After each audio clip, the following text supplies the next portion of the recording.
episode of talking all about London and the history and all the really cool facts. So, let's go discover what we can find inside.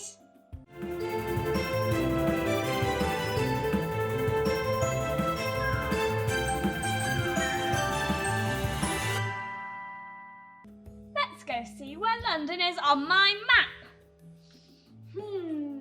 It's very, very little, and it's right up here, just at the bottom of the UK.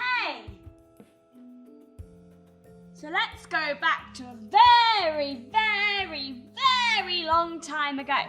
So the Romans came to England and invaded and found London, but back then they called it Londinium.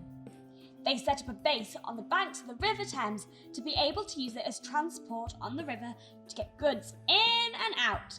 Londinium continued to grow and grow and grow and grow until Boudicca tried to invade and take over Londinium. She wants to drive the Romans out of Britain. So Boudicca lost the fight, and the Romans spent a long time rebuilding Londinium, and it became the largest town in England. After the Romans left, many groups of people tried to invade England, including the Vikings and the Normans. The Normans were the first people to crown the King of England.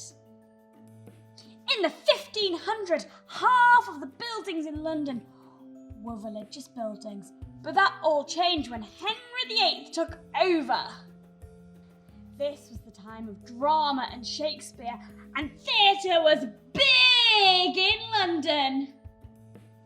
The 1600s was the Stuart period, and there was lots and lots of buildings, all made out of things like wood. There was even buildings on London Bridge.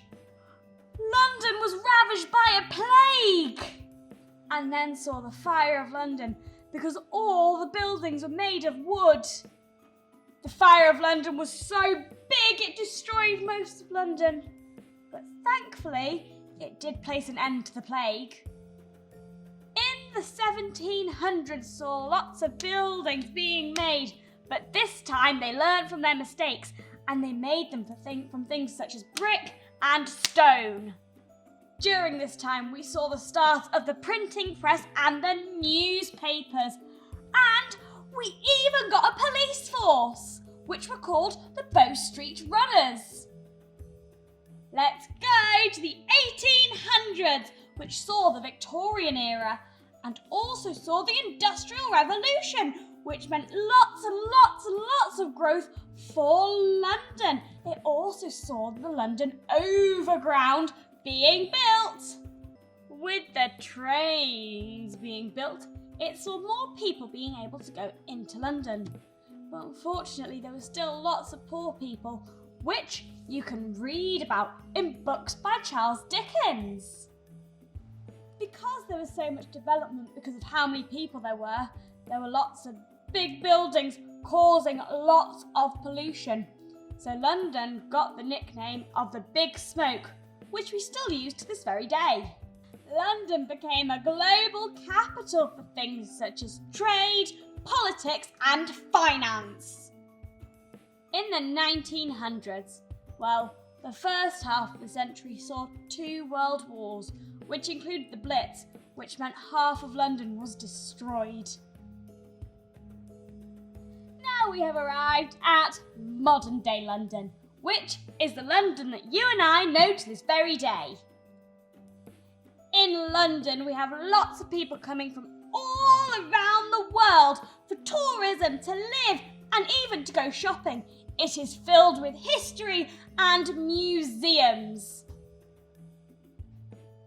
That's why it's one of the biggest cities in the world, and it is definitely one of my favourite cities. Well, boys and girls, I have had so much fun learning about London with you all, and I hope I've taught you some really cool facts. But it is now time for me to go, so I'll see you very, very soon. Bye-bye!